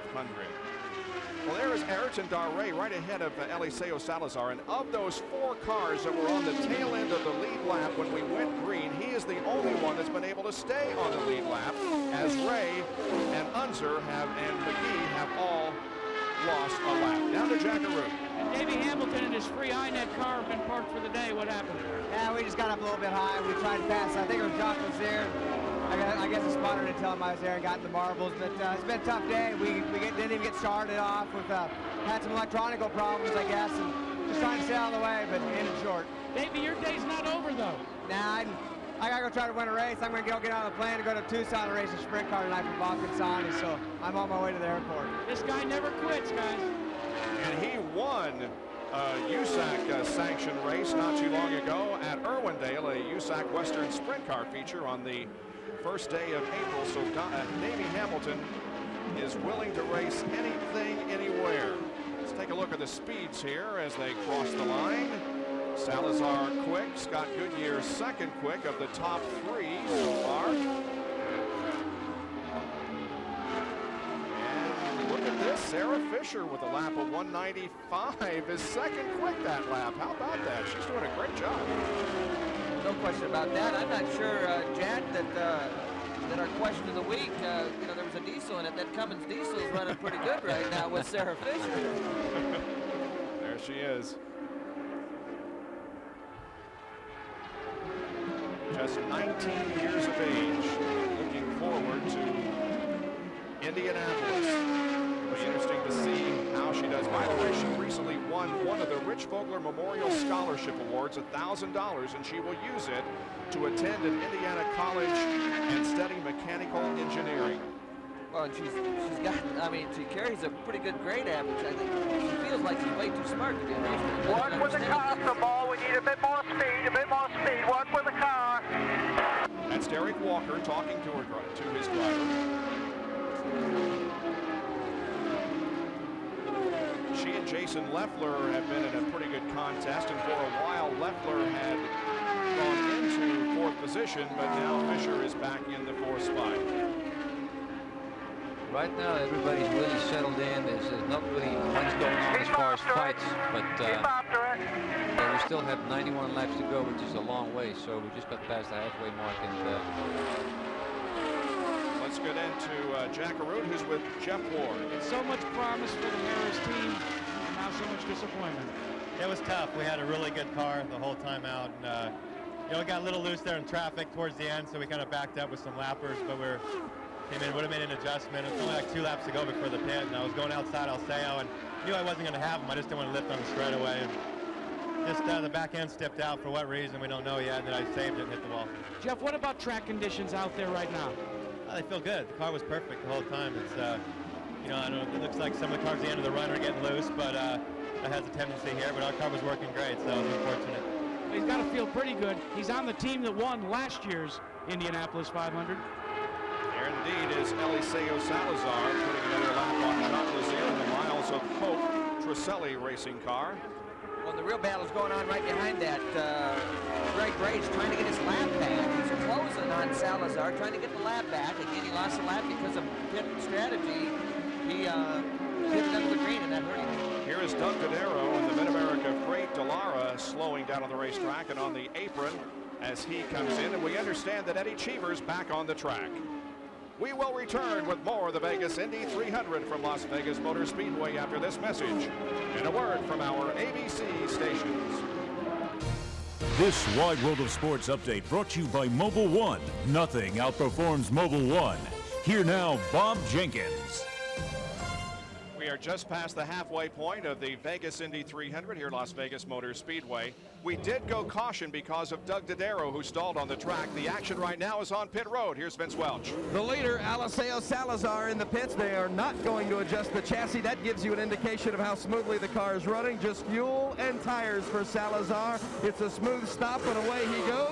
A.J. Foyt believes he's got a potential winner today. Jackaroo. Yeah, but he'll have to compete with Mark Dismore in that challenge with the Team Kelly team. Meanwhile, the only Infinity in the field, that being Eddie Cheever, has been experiencing fuel pressure problems. The problem is the fuel pickup and also the system that reads the fuel pickup. It's not responding, so the crew has to manually try and estimate the fuel and let Eddie Cheever know by radio. Unfortunately, that's why Cheever ran himself out of fuel during the last pit stop. Bob? Let's bring you up to date on what's happened so far. We're on lap 124 here at Las Vegas Motor Speedway in the Vegas Indy 300. Third race of the 2000 campaign for the Indy Racing Northern Light Series. Right now, the leader of the race being shown as Mark Dismore. He has been one of 5 leaders so far. Also, Salazar, Ray, McGee, and Leffler have been up front. We're in our 5th caution period of the afternoon, and the average speed of the race so far under green 135.8 miles an hour. We'd like to thank Ari Leyendijk for sitting in with us here during a few segments of this race, and Ari, we look forward to again seeing you during the month of May in Indianapolis and being with us in the booth for the Indy 500. I'm looking forward to that, and we'll see you then in Indianapolis. All right, Ari. 2-time Indy winner, Ari Leyendijk. Eliseo Salazar lost 3 positions in the pits. Dismore picked up 1. Goodyear stayed in 3rd. Sarah Fisher moved up 2, and Jason Leffler stayed in 5th. Now, Ayrton Dare did gain a lap back, so now we have 6 cars on the lead lap. Well, Derek Walker obviously did a great job. That team, a lot of experience there, and got Sarah in and out of great shape. On board with Scott Goodyear. His camera mounted just inside the left rear on the side pod. Looking on your low side, on your low side. Whoa, look at that traffic. There's 3 wide going down. That's Salazar on the inside, the multicolored blue and red car. And Billy Bowden. Oh, spin Sarah right in front of the leader. Fisher and Eliseo Salazar both slam into the pole. I'm okay. You heard Sarah say she's okay. I'm okay. He just... Hear the heavy breathing, but they all got in a group, and it might have taken some of the air off of Sarah's car. Yeah, the back end he was out. crashing in 2 weeks. Yep. Tough to lay blame in a situation like that. You're running so close together, but what it does is eliminate 2 very top contenders here. Only 6 cars on the lead lap, and now we have 4 as both Fisher and Salazar are out. Well, we talked about it early, Bob, when they produce a lot of downforce when they're by themselves, but you get them in traffic, they lose some of that downforce, some of that aerodynamic grip, and the balance changes, and it can catch them out. Let's take a look in slow motion at this incident. Again, heavy traffic, 3 wide getting in. Salazar right here in the blue and red car. Sarah right here, the blue car. Now watch, the back end will just get out from underneath her. The back end, it just gets a little bit too loose, and Salazar has nowhere to go. Boy, Salazar went in pretty heavily. You can see the debris fly by his head. I mean, very fortunate. A lot of debris, but it all got by his head. From another angle, Fisher is on the left. Here's Fisher. Here's Salazar. And right now, Eliseo is thinking about going to the inside, it looks like. but then Fisher's car gets loose, does the half spin, comes down in front of Eliseo, and then he is just collected in the incident. He has nowhere to go. Everybody's just so close. The competition is just so tight. But look at the debris come off this car. Good catch fencing here at Las Vegas Motor Speedway, keeping it all inside the racetrack itself. But the unfortunate thing is that Salazar is out of the race, and Fisher also. And Salazar gets by, and Sarah just spins in front of him. I'm not sure that Salazar was close enough to take the air off of her car, but for whatever reason. And Eliseo is waving to the fans as he is okay, but a very badly damaged race car, and no chance of having a repeat winner here at the Las Vegas Motor Speedway. He is the only driver who has previously won here that is competing this year. And so there will be a cleanup here for a while, and we will take a break. They're the top 5. It's Dismore, Goodyear, Darray, Leffler, and Robbie McGee, the top 5. Under our 6th caution here at Las Vegas Motor Speedway, a 2-car crash involving Sarah Fisher and Eliseo Salazar. They are okay. We're on board with Mark Dismore, who is the leader of the race, and we don't want to wish him any bad luck, but we do want to remind you what happened to him during the final practice late yesterday afternoon. After winning the pole position, a big engine explosion during happy hour. I thought it was a piston, and that's got to be a pretty large hole in the piston, the smoker like that. Now, the other member of the front row as we began this race was Greg Ray, and right now he finds himself back in the 7th position. Now, he was one of those who was in the pits or had just pitted when the caution came out, and therefore he is a lap down, but nevertheless, Greg appears to be turning around his season. He's running in 7th right now. It has not been a good first 2 races of the year 2004, the defending series, Indy Racing Northern Light Series champion. However, he is here today with Trekway Racing and Jason. And we'll go back and show you some other drivers who are doing well here today. Running in the top 10, 18 car driven by Sam Cornish. Cornish from Defiance, Ohio, in the advanced power coating G-Force, entered by PDM Racing. Well, those guys, you know, they haven't had as big a budget as some of the guys out there, but they're doing a heck of a job. Got him in the top 10 as a rookie, doing a good job. Poor Dumb Mechanics, if you don't already know, right. Is allegedly the abbreviation there for PDM Racing. But Sam Cornish, a rookie, out of the Formula 2000 and Atlantic ranks, doing a very good job here this afternoon. Speaking of rookies, here's the guy who has really been very impressive in his rookie season. This is Jared Schrader. This is one of the cars from the TriStar Motorsports team, entered by Tony Stewart and Larry Curry. This is the Armor Swift Eckridge Dallara. But we haven't seen Tony on his knees yet. We got to follow one of those pit stops. And Tice Carlson. It has been a tough weekend, especially since yesterday afternoon in happy hour when Carlson crashed. He had to start at the rear of the field in a backup car. He's up to 12th position at the moment. 12, make that 2 laps down. 2 laps down in the 12th position. Allenser Jr. finds himself in 8th place. He too is a lap down. 4 cars on the lead lap. Dismore, Goodyear, Darray, and Leffler. Then McGee, Boat, Ray, Unser Jr., Robbie Buell, Sam Hornish, and Jared Schrader are all 1 lap down. Carlson 2 laps down, and Jacques Lazier, running in 13th position, is 2 laps down, or rather 5 laps down in the 13th spot. You saw that shot inside Unser's car. He had his hand up. It wasn't like he's waving at the crowd. He's just trying to relax it and make sure he gets all the feeling back in those hands, because you grip it pretty hard when you're in some of these battles, especially with the competition been as tight as it's been out there. It's a good opportunity for him to relax and get back up to speed. Well, there has been a great job done by the track crew here in getting this debris cleaned up. Salazar's car moving off the track. We should be racing before too much longer. The Indy Racing Northern Light Series Vegas Indy 300 is still under caution, as Robbie McGee, we're seeing him there in the number 5 car, the Ball.com. He is running in 5th position right now, running for Treadway Racing. Of course, course, Sam Schmidt drove for Treadway last year, but Sam was involved in an accident earlier this year at Orlando in which he was paralyzed. We had an opportunity to visit with him earlier this week. Showed you the piece on our Indy Racing Today program a little bit earlier, and hopefully can show you a little bit of that just in a few minutes here. Well, I know Robbie's been in the middle of, there's been some great action out there, Bob, and I guess my question would be, I wonder if you can buy a heart monitor on mall.com because his heart's probably been up, the rate has probably been up there substantially. Well, Tom, right now he is going to be the first of the front runners to take advantage of this caution and come on to pit road. They've decided that they're going to come down and bring it on to pit road. All right, earlier this week, Vince Welsh had a chance to visit with Sam Schmidt in his St. Louis Rehabilitation Hospital, and here are some of the things that Sam had to say.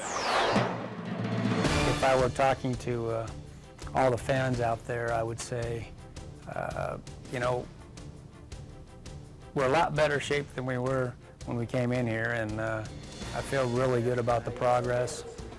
I feel a lot stronger. I'm going to be around.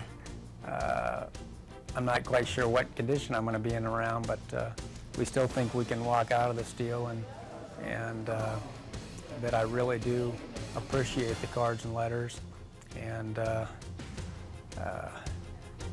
if everybody says as many prayers as they said they did in writing to me, I feel God's going to heal me just to get them off their back, you know, because he's got to be hearing from a lot of people about my situation. So tell everybody out there that I'm doing great, and I love the support, and thanks for so many wonderful thoughts and letters and everything.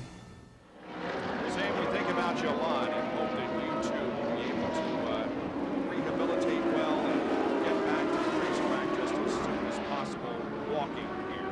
All right, we're back to green. That's just oil drive from the cleanup. That wasn't the motor smoke that we just see right there. See Goodyear get right up behind Robbie. He had to lift a little bit from running to keep from running the back of it. Meanwhile, Dismore takes off. That's the car up ahead of Robbie McGee. You saw Scott go to the sway bar or the adjustment to try to adjust the handling on that car. Jason Leffler and Ayrton Dare make that any cheaper and Dare running together. There is Greg Gray, who again is in 6th position, a lap down.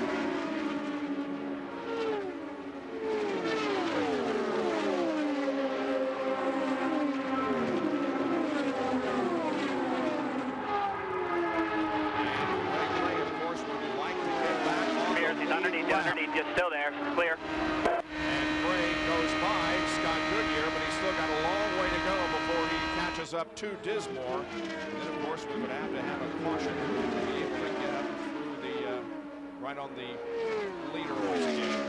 All right, now let's get updates from the pit area now. Jack Root, I think strategies maybe changed a little bit down there, hasn't it? Boy, they sure did before we went to that Sam Schmidt piece. You know, Robbie McGee, one of the front runners, wanted to come on to pit road. Why? Because the length of that pit stop, that team felt like some of the others, including the leader, Mark Dismore, that one more stop and they could be home free, not have to come on to pit road again. But in the case of Robbie Buell, the discussions are about going in under normal circumstances, taking on a full load of 35 gallons of methanol, change 4 tires, and then what we call short pit. Go in for a splash and go with about a handful of laps. Vince? Dare is running in just his 3rd Indy Racing Northern Lights Series event, and he's running in 3rd place. Thought to be maybe the 2nd driver for Team Extreme behind Davey Hamilton. Not running that way today. They say they've got to make one more pit stop. Obviously, they want to run it as long as possible. If it stays green, it's a crapshoot. They're going to have to come in make a green flag stop. They don't want to do it. They're going to try to determine right now how many laps they have left. Dare had his best career start here today in 12th position, and he has his best run going. His best career finish was at Orlando when he came home in 11th position. This is his only 3rd Indy Racing Northern Lights Series event. Well, they need to get about 15 more laps, and they get in that window where they could go the rest of the way. So there's 15 to 16 more laps that they have to go before they can pit and make it to the end.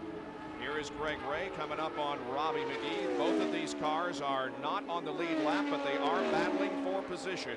McGee is in 5th and Ray in 6th spot. And it's really unfortunate, Tom, that some of these guys got caught under that caution flag that dropped them a lap down, because they have been very, very competitive. Well, some of them got caught by the yellow, but Ray's team, the Menard team, had made a strategy situation where they didn't stop under the first yellow and got them out of sequence, and it hurt them from then on. Ray dropped all the way back to 16th position on lap number 70, but he is back up to the 6th spot. Beginning to drop back a little bit on Robbie McGee, so that battle breaks off. It's about a 6.5 second advantage for Dismore. Back with more after these messages and a word from our ABC stations. Back at Las Vegas Motor Speedway, 152 laps completed now in the Vegas Indy 300. This is the best battle on the racetrack. It's for second position. It involves Scott Goodyear and Ayrton Dare. Dare's actually caught Goodyear, but he gets up behind him. They're so close in speed that again, the air loss off the car affects Dare, and he can't quite make the pass happen. And Al Unser Jr. is running right behind them, but Al Unser Jr. is not on the lead lap. He is in 7th position. Let's go down to Jack Arute. Well, let's check in about first with Doug Tadaro. Doug, engine problems with failure of Mid-American team again. Yeah, Mid-American team, we broke our good motor on Thursday, so today we put the backup motor in. We're just hoping to get laps today and finish the race and get some valuable experience, and it didn't quite last for us. Another driver that wanted to get some valuable laps, but she got more than that. You were running up front, and then tell us what happened, Sarah. Well, you know, I don't really know. The back of the car came around on me, and I don't know whether it was me, the draft, or something that broke on the car. I don't know what exactly it was, but the rear of the car came around on me almost instantly, and you know, there's nothing you can do about it when that happens. You're still along for the ride? Oh yeah, I was having a great time out there. It was really fun. I was driving a good line, and I think I was racing really hard. Derek was finally took the position of spotter this race, and he was doing a heck of a job. So I think the both of us were working really well together as a team, and the rest of the team did a really good job on pit stops. It's just unfortunate that we ran into what we did.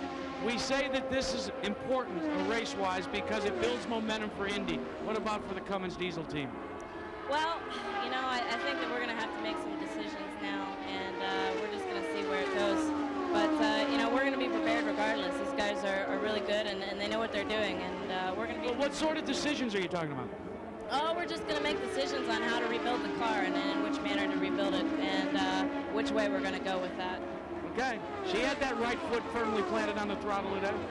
She looked really good, and it's unfortunate that it did crash out. Now here is Mark Dismore giving up the lead. Hey, pit lane, guys, pit lane. Watch your speed, watch your speed, watch your speed. Should be his final pit stop. All right, Diz, we're talking about one turn of wing in, one turn of wing in. Well, again, I'm not sure about final pit stop. There's quite a ways to go. This is going to be real close on fuel at the end. Well, they got 52 laps to go, Tom. Hit the marks, hit the marks. Pit road is clear. You're the only car here. Stop, reset fuel, reset fuel.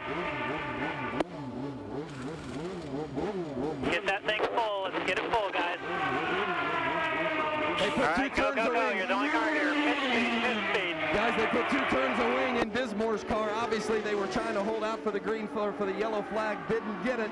And Robbie McGee was also trying to hold out for the yellow and pit at the same time that Dismore was pitting, maybe hoping to pass him in the pits and get that lap back. Scott Goodyear has the lead now and has put, in fact, Dismore a lap down. But again, Dismore and Goodyear and all the others on the lead lap will have to have at least one more pit stop. This inside Unser's car trying to get by Goodyear. Goodyear the leader. This gets you back on the lead lap if Al can get by.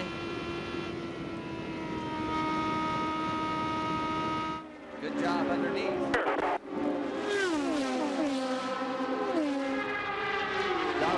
again under Goodyear. Goodyear on the outside. And Dare goes to the lead. Ayrton Dare is leading his first Indy Racing Northern Light Series event. Boy, this young Brazilian rookie is looking very, very good. But you just get held up just a little in traffic and you lose that momentum. And boy, the competition's so close, they just jump on top of you. Team Extreme's Ayrton Dare and the USA Credit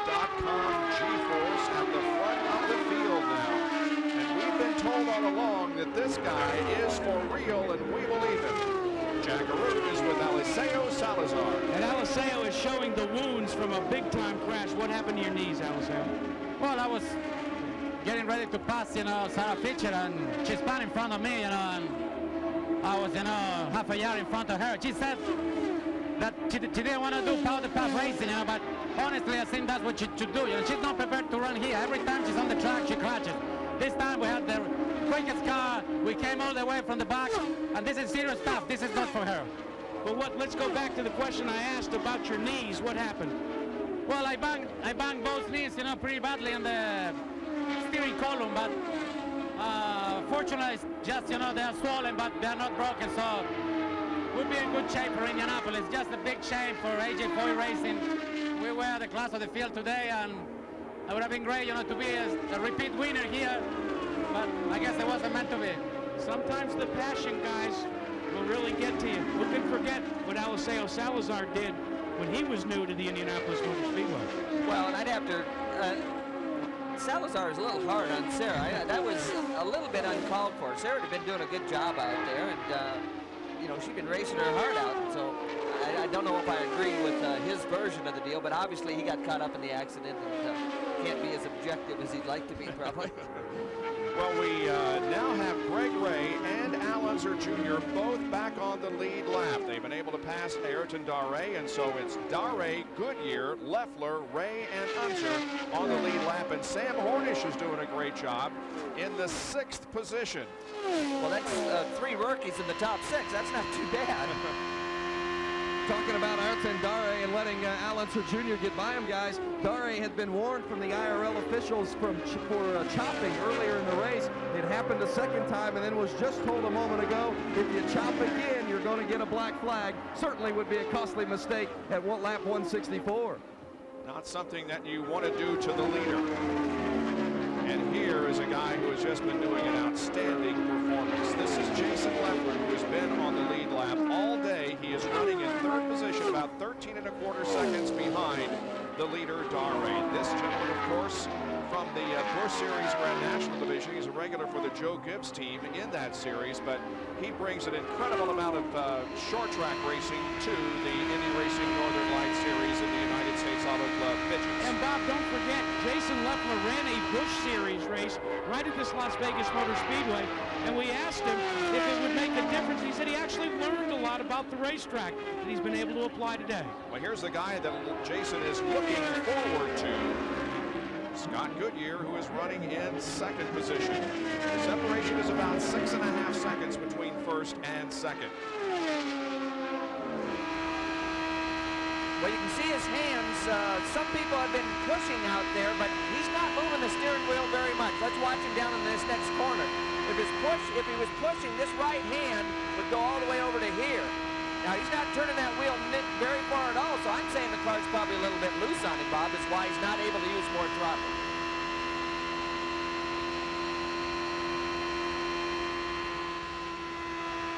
So Goodyear runs 2nd to Ayrton Daré. Leffler, Ray, and Al Unser Jr. are also on the lead lap with 167 and 208 laps completed. Caution is out once again here at Las Vegas Motor Speedway. An accident involving Jason Leffler, who was running in the 3rd position, and here's what happened. Well, he just gets up a little high. I don't know why he got up there, but he got up a little high, gets in the marbles, and then he just doesn't have any control of the car. It just goes to the wall. He got out of the car under his own power is okay, but now the pits are open. Okay, buddy, I see you. And here they come. Daré, the leader on top. Scott Goodyear in 2nd place on the bottom. And that is Mark Wida who's calling the shots. And this is an eclectic group for Ayrton Daré. They've got a stockbroker. They've got a former West Point cadet. They've got a senior racquetball champion doing the air in the vent. This group, including an electrical contractor, started last year with Team Extreme and the USACredit.com team. Oh, a problem with the car. A problem with the car not getting back up to speed. He still has not come up to speed. And he stopped, Jack. Well, you heard the RPMs. He revved the motor up extremely high, and it might be a gearbox. Clutch. It sounded like the clutch or maybe the gearbox let go, Tom. Yep. But he used a lot of throttle there, and again, it's a rookie under a lot of pressure. Yep. And again, we see one of those on the lead lap having problems. And it is a gearbox, guys. Oh. So Dare's chance of winning have just gone out the window. Well, it looked good. You know, it's real fortunate to get your last pit stop under the yellow, especially a new team and a young driver. You think that would give him a little cushion, but there's a lot of emotion, a lot of adrenaline, and small mistake, a little too much RPM for that motor and gearbox to handle on the exit. Well, this gets more exciting and interesting as we go along, because now we have Scott Goodyear in the lead. Al Unser Jr. is in second. Greg Ray is going to be in third position, and an exciting finish at Las Vegas coming up. Bob Jenkins, Tom Sneva, Jack Arute, and Vince Welch back at Las Vegas Motor Speedway. There are the top 5: Goodyear, Unser, Ray, and Dismore. All of those drivers on the lead lap. Robbie Buell is a lap down. Dismore is actually at the tail end of the lead lap. He will start ahead of Scott Goodyear. Now, Ayrton Dare came in first, but he has a problem. You take a look at where the others came in and out. Jack, let's talk with Ayrton. Well, and it's actually a little bit like a funeral or a wake down here. Ayrton, can you describe your feelings right now? My car was perfect. I was flat out all the way around. I mean, even on the draft, the car is running perfect. I never had such a good car in my life. Then when I put first gear, get out of the pits, and thing just broke. When you know that you came so close to scoring your first victory, and as a rookie, can you describe to people what you feel right now in your gut? It's a good feeling, but I mean, right now I'm feeling really bad, you know. I mean, I want to stay on the race, but not happen, you know. Fellas, I think the look says it all. The emotion, yeah, and the look in his eyes tell it all. Well, and, you know, we hear from Greg Ray's pit that he's lost first and second gear leaving the pit. So, you know, it might not be just a rookie mistake. This could be a problem with a gearbox situation. Absolutely. Greg Ray is down in the pit area. And again, we see a driver on the lead lap having problems. Well, tomorrow ABC Sports continues its coverage of the NHL Stanley Cup playoffs with conference quarterfinal action. Game 6, St. Louis against San Jose. Live at 3 o'clock Eastern Time, 12 noon Pacific tomorrow on ABC, home of the Stanley Cup. We talked about momentum heading into the Indianapolis 500. At the moment, in first place is Scott Goodyear, and running second here at Las Vegas is Al Unser Jr. Does this look like a familiar situation? Remember 1992.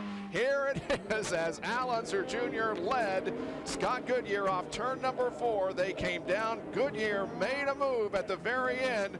It was the closest finish in the history of the Indianapolis 500 with Al Unser Jr. winning. Now they find themselves first and second here in the final tune-up before the first Indy 500 of the new millennium. Well, with this kind of action, we might need alsponsortickets.com to find a ticket for Indianapolis. The pace car is pulled off. They will get the green flag on lap 177. Green flag, green flag. Well, you can see Scott Sharp get underneath McGee, or Scott Goodyear get underneath McGee. So Scott got a good restart. Now right ahead of Scott Goodyear as Al Unser Jr. is trapped back in some traffic. Right ahead of Scott Goodyear is Mark Dismore, who's now running in third position, the last car on the lead lap. Well, Little Al, look at the traffic in front of Little Al. He just got caught back there, but everybody's fast. Some of these guys are a lap down. Look at that underneath. Nice move by Sam Hornish to the inside of Robbie Buell. Those two are battling for the 4th position. Vince has an update on Greg Ray. Ray put it in the wrong gear trying to exit the pit, and that's where they had the gearbox problem, obviously. Thomas Knapp, team manager, very disappointed. And Ray, if you know anything about this guy and a competitive nature, you know he's not going to take another struggling finish lightly after coming in 17th at Orlando and 19th at Phoenix. But remember, he started 21st in the first 3 races last year before going on to win the championship. Now Al Unser Jr. has cleared himself of some of this traffic. He is now 3 1/3 seconds behind Goodyear. We'll see if he can reduce that interval. There is the relationship between first and second position, and there are still a couple of cars between them. Jack Arute is with Jason Leffler. And Jason, you certainly gave us a treat today. Tell us what happened. I think a tire went down. Just went into turn 1, and the thing picked up a real big push. I backed off, I thought early enough, but I could never get it back. Just kept going for the fence. It's a shame, you know, for this whole Treadway group. Car was good, and we were just getting some experience and just trying to get some laps. And, you know, at least we ran good while we were out there, but I feel bad for everybody and all our sponsors. We know you've got a Busch deal with Joe Gibbs Racing, but what about first the Indianapolis 500 and second the Indy Racing Northern Lights Series? You know, it's been a dream of mine to run Indianapolis, and Joe's, you know, gave me his blessing, which I got to thank him for letting me do it. But will you go to Indy? Oh, I'll be at Indianapolis 500. If I can tell Joe I'm all right, and hopefully I'll be in Indy. Okay. Well, he gave the car a great run. Jason Leffler. Well, Little Al's given this car a good run. He's been in serious traffic situations, but he's got his eyes full. But so is Sam Hornish. That is the car right up ahead of Al Unser Jr., and he's been unable to get around him so far. Now he's going to be able to as they go into turn one, but Sam Hornish is just having a great afternoon running in 4th position. Well, those guys have done a good job. I mean, Sam's kept it out of trouble. He's right there. The advanced power coating G-Force with the young driver from Defiance, Ohio, has been very strong all day. But Al Unser Jr. now again is free of some traffic. And there is the interval. We'll see what it is. It was 3 1/3. Now it's 4 1/3 seconds. So he's lost another second to Scott Goodyear. The other story to this side is that Dismore is actually a little quicker than Goodyear. He was just in the back of the lead lap when the green went down. He's able to pull away from Goodyear, but he's going to need some kind of yellow, a little bit of assistance to make up that lap. That last lap, Al Unser Jr. had the fastest. Now we'll see if he does this time. Among the top 2, he is fastest, running a 200.1 compared to Scott Goodyear's 198.8. Mark Dismore has been running in the 197, 198 mile an hour bracket. Here's the battle for 5th position. There is Robbie Buell, Jared Schrader, and Robbie McGee. It's a 3-car battle. I'm sorry, McGee is 2 laps down, so Buell and Schrader are in a battle for the 5th position. Well, we're closing in on the finish of the Vegas Indy 300. Scott Goodyear leads Al Unser Jr. back with the conclusion in a moment. Take a look. It's something coming out the right side, it looks like. Well, leading is not the place to be. It's all over for Scott Goodyear as he comes into the pit area, but a big puff of smoke from the back of that car has brought him in. And once again, we see somebody running in the lead lap, in this case the leader, have problems. So now that allowed the pass for the lead, and guess who goes into the top position? It's Al Unser Jr. And they go to work on Scott Goodyear's car, but an incredible disappointment for the Pennzoil Panther Racing team as Rick Gallis, Al Unser Jr.'s car owner, is being cautiously optimistic here. Boy, we've seen a lot of misfortune by those running up front, but if Al Unser Jr. can hang on here, he's going to win. And Vince is with Rick. Rick, unbelievable. Sometimes you got to get a break, and you just got one there, and Al got to be strong at the finish. Well, we just, you know, we got to get to the finish. We're excited. I mean, this is great, but we still got to get to the finish ourselves. Have you had any problems with the car today, or is the car running great now? We had, we just got caught out on one yellow, but we're fast enough. We got our yellow back, so we'll just see what we can do. Al Unser Jr. been running some of his fastest laps here in the late stages of the race.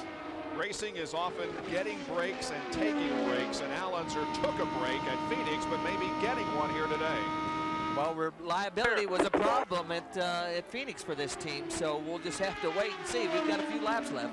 Both Al Unser Jr. and Rick Gallis celebrated birthdays on the 19th of April. Al Unser Jr. turned 38 and Rick Gallis turned 54. Wow, what a birthday celebration this is going to be in a few laps if Al Unser Jr. can hang on to the lead.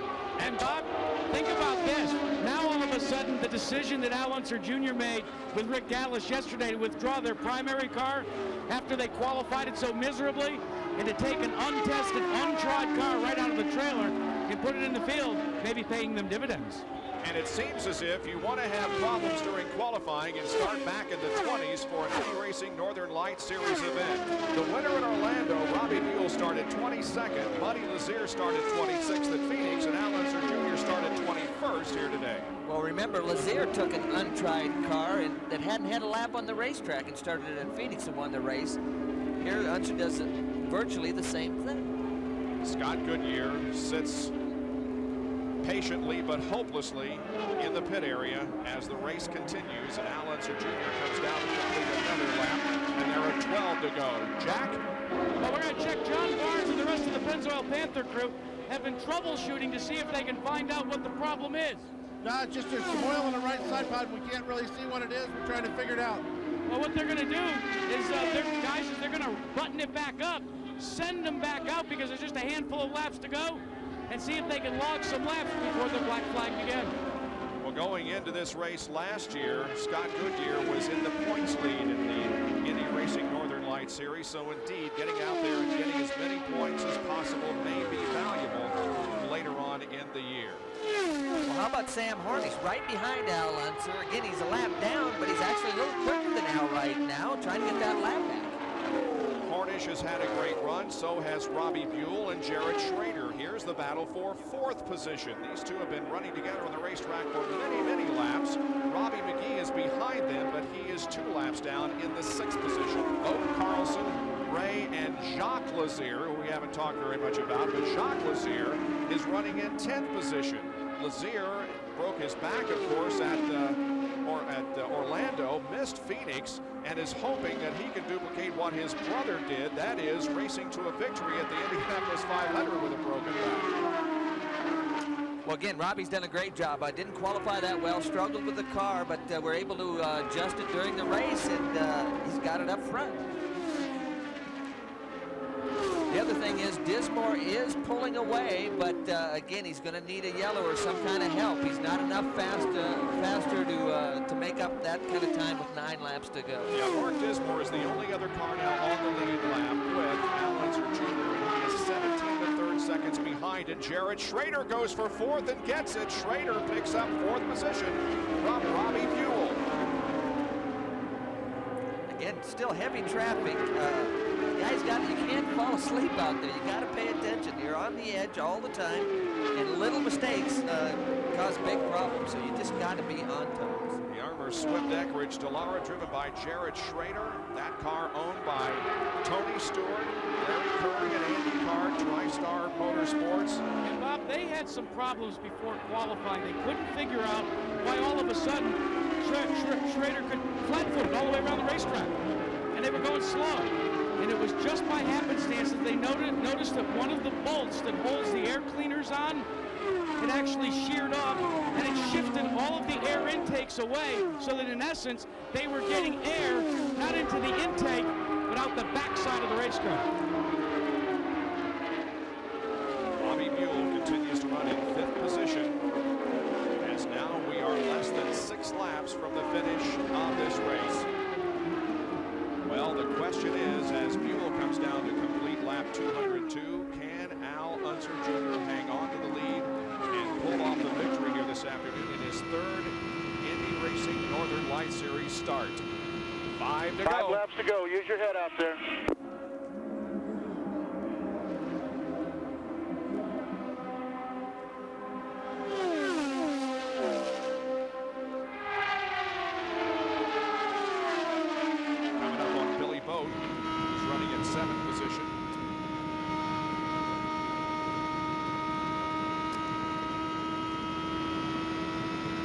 You just can't get away from traffic out there. No matter where you're at in the racetrack, there's going to be trouble and problems for you to try to get around. But Al, obviously, at this point in the race, is just trying to bring it home clean. Yeah, he certainly doesn't want to take any unnecessary chances right now. He's got an extremely comfortable lead on Mark Dismore. He knows that if he can just go another 3.5 laps, he's got this one won.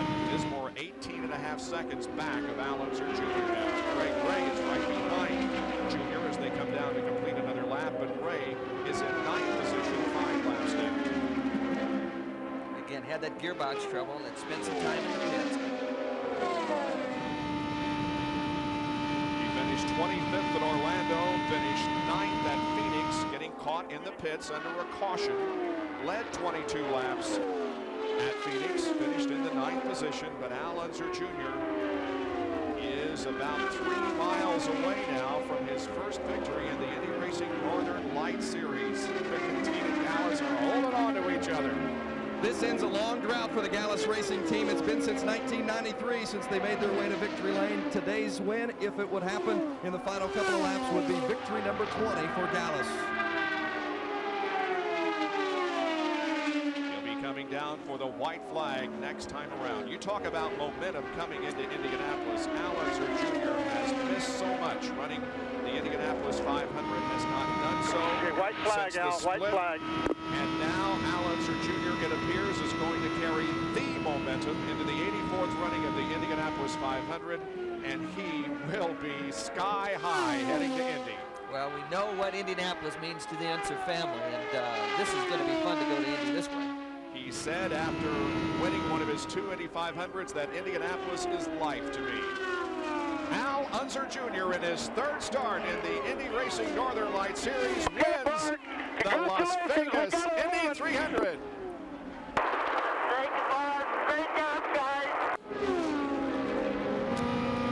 Absolutely fantastic job, Junior. Fantastic job.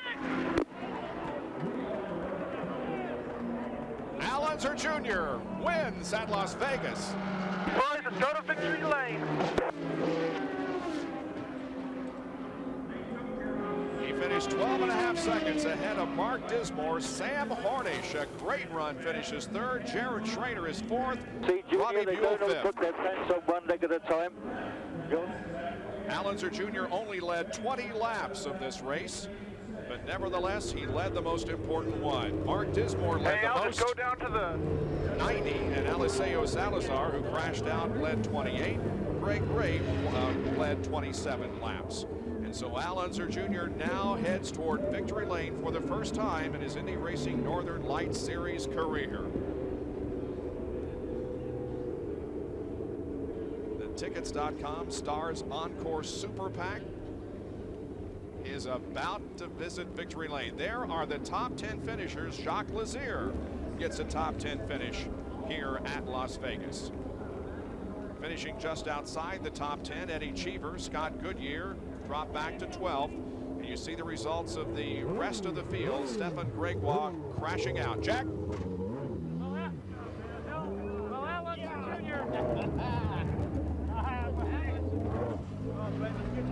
Al Unser Jr.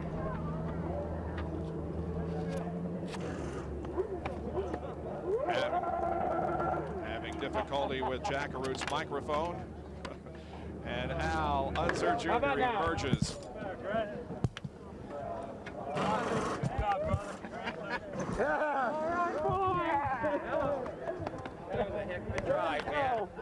Never give up. Yes! All right. Let me won the race. I'm here. Al Unser Jr. with his first win in the Indy Racing Northern Light Series. Al, we talked about in the pre-race strategy how you're going to hang around and then make a run. You got a break with Goodyear going out. Yeah, we were very lucky. We got caught behind on that yellow, and then I just thought, well, it bit me again. But I tell you, Tickets.com's Encore Star Super PAC, the car ran beautiful all day, and I just welcome my new sponsors to victory lane. How about now going to Indy with the momentum? I think it's great. Really more than anything, I just want to say that this one's Cody's. An emotional Al Unser Jr. going to Indianapolis on a victory. Cody, his young daughter, who was stricken with myelitis. Join us Sunday, May 28th for the 84th running of the Indianapolis 500 live at 11 o'clock Eastern Time. ABC Sports is online at abcsports.com, part of Go Network. This has been a presentation of ABC Sports, continuing the tradition of excellence. Al Unser Jr. posts his first win in the Indy Racing Northern Light Series and getting congratulatory hugs from everyone, including Mark Dismore, who just came by and gave Al a big hug and told him, welcome back. Al Unser Jr. indeed back, and he's heading to the Indianapolis 500, his favorite race of all, on a winning note. You betcha. I mean, this is the way we wanted it done. I guess, that's why we worked so hard at Long Beach, because it was the race right before the Indy 500, and you just need the momentum to go into the month of May. And we got down a lap today, and my crew never gave up. We never gave up, and you know, you just carry this momentum going into the month of May. It's great. Crazy how things happen. You struggled so much yesterday, had to qualify your second car with 10 seconds to spare, and then you end up getting the break today with Scott Goodyear's car going away in the last few laps. Yeah, I tell you, Scott, it was going to be tough to catch him. You know, he had everything dialed in by that time, and so it was just, you know, I just thought, well, we're going to be running second, but second ain't bad, you know. Going into the month of May, we know we can run with them, and but then when Scott had his problems, you know, that was the way it goes. What was going through your mind in the last few laps? Just don't break, you know, because I had been there before, you know, with a couple corners left to go and the engine let go on me, and I was way back in '96, and I was just praying that the car didn't break and stayed under me, and you know, the lap traffic and all. I just was really careful. So I know you've got a special young girl watching this one and cheering for Dad. You betcha. I mean, this one's Cody's, and you know, it means a lot to us, and so, but I want to say hi to all my kids, Al and Cody and Shannon and little Joe. You know, we wish you were here. Al Unser Jr. going to Indianapolis on a victory. That's right. Cody. Good job, man.